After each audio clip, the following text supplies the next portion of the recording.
Well, you can interview me. Ask me some questions. Well, it might be a whole nother video for you. Well, let's just make a video right now. Okay. What is it like to be 59 versus 29?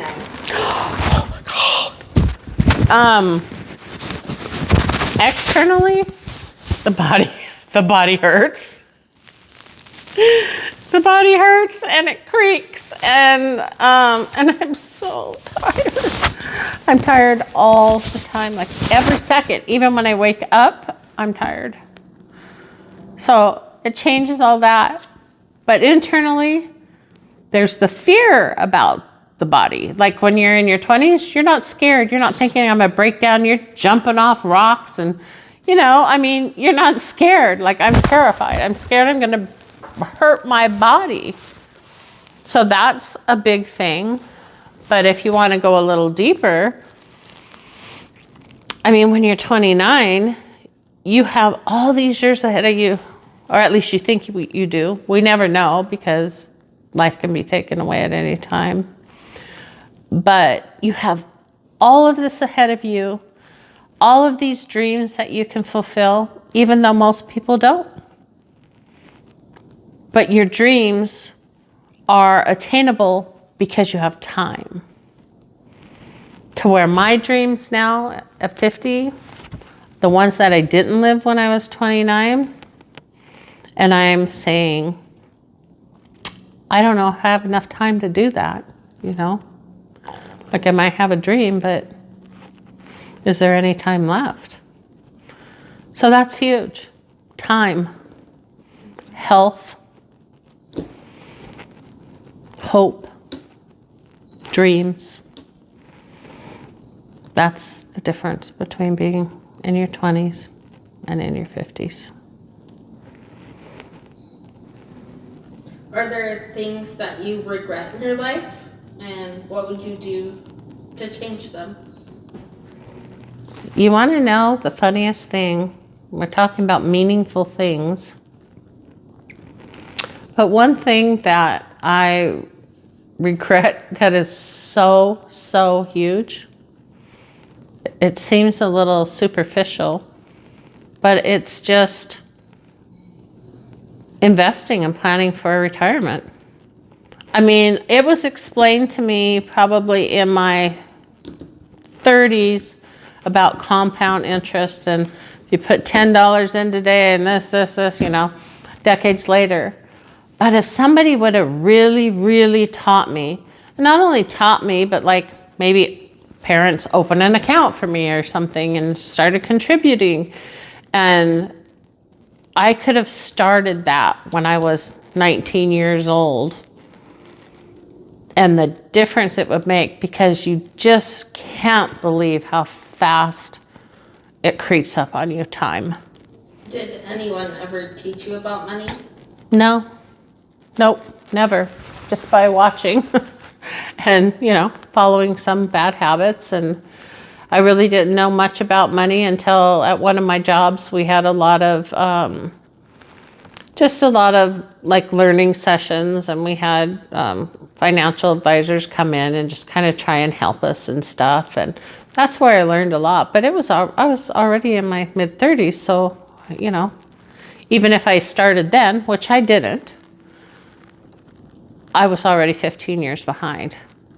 But to be able to go back and start at like age 19, I can't even imagine how life-changing that would be for not only me, but my family. So that's a huge thing. Superficial, but that is something I would definitely do differently. And the other thing, the big thing, is I would have lived more intentionally and not just like taken a job and thought, oh, well, I'll just do this now and then I'll do something else later, or, down the road. And then all of a sudden, boom, you've been there 5 years, and half a decade's gone by. So if I could do it all over again, I would live so much more intentionally. Like with your actions and what you do, or just planning my life, knowing what I want, finding a path to get there, and making it happen instead of just, it's like, I'm here, this is what I want, and all of a sudden I'm going like this, you know, but I'm here. And instead of just figuring out how to get from here to here, I'm doing all this, and then I never really even get there. I never get there. So, yeah, I mean, that's huge. Just being very intentional. Could you imagine the life you'd have if you planned for your future with your retirement? If you were intentional about the path you're going to take, whatever it is. If I want to be a doctor, if I want to be a poet, if I want to just live in the woods off the land, then I go, how do I do that? Well, you know, you got to find your land, you got to pick your land, you got to figure out, you know, and you plan. So it's very intentional, and then you'll get there. And so you're living the life that you dream of living. How do you go about making that happen for yourself? Do you create a vision board? Do you write it down? What do you do for yourself to make it happen? Well, I do a idea wheel is what I do. I love idea wheels where you put a circle and you put your goal in the middle, and then you branch out all these different important aspects of it, and then each one of those branches out, and it kind of leads you to, you know, where you need to go. You can do that for writing too, but vision boards are really cool. I really believe in that positive thinking, that power of persuasion, positive thinking. What are the fondest memories of your life and why? Oh, the happiest place on earth, of course, Disneyland.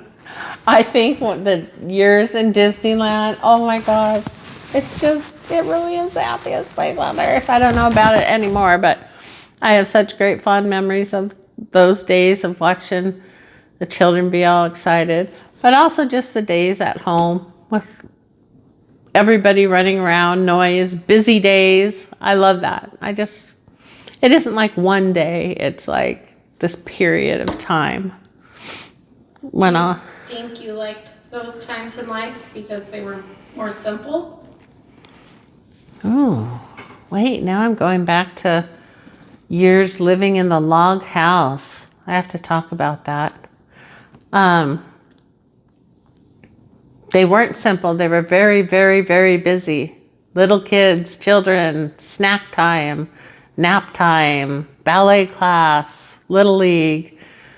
I wouldn't call those simple. I think it's simple now, but it was good busy. Like my grandma had this saying, like she'd say there's a difference between noise and happy noise.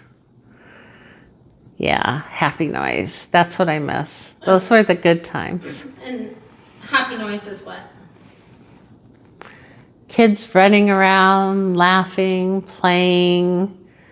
You know, little Sesame Street in the background going. Just life. Happy noise.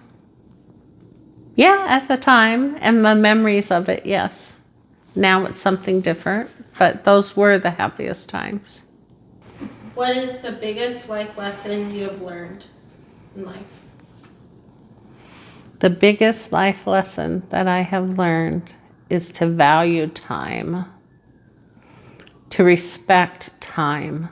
Like, you can't get that back. Almost everything else in life you could fix or get back, but not time. We spend so much of our lives just discarding time, thinking nothing of it, staying at a job too long, that kind of thing. You're starting to look really tired. I am tired. I am very tired. Okay, you get a couple more questions and then we're done. Okay, I'll give you 2 more. Is there any reason you should not pursue your dreams? What is preventing you from pursuing your dreams, if anything? I like the first question. Is there any reason to not fulfill your dreams? Absolutely. Like, to put your family first. So when you guys were younger, of course, I didn't have the freedom to fulfill my dreams. So your second question was, is there anything stopping me? Not at this time, which is why I'm doing this. But up until this time, yes, there was so much stopping me. I had other commitments that I needed to fulfill, and that was right. That's the way it needed to be. Now that you're in an older age, Older age? now that you have life experience, how do you go about saying no to people and making sure that your boundaries are set? Well, boundaries are really easy now.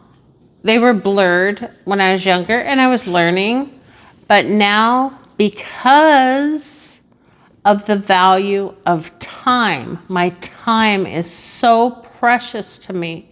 I don't have that much on the other side of the spectrum, the other side of the ruler. So it's very important to me. So the way I use my time, I'm very particular about. So I would have a boundary. Like if you wanted me to do something and I didn't want to do it, I'm not going to do it. It's not about time. The question. What was the question? What was the question? How do you go about saying no? Oh, very simply, no. But you don't have to use that word. But it just depends on what the question is. I mean, what I'm saying no to, but it's very easy for me to say no. No. Very easy because I know who I am. I'm comfortable in my own skin. I know where I'm going. I have a vision. All those things that I didn't do in those early years we talked about, I'm doing now.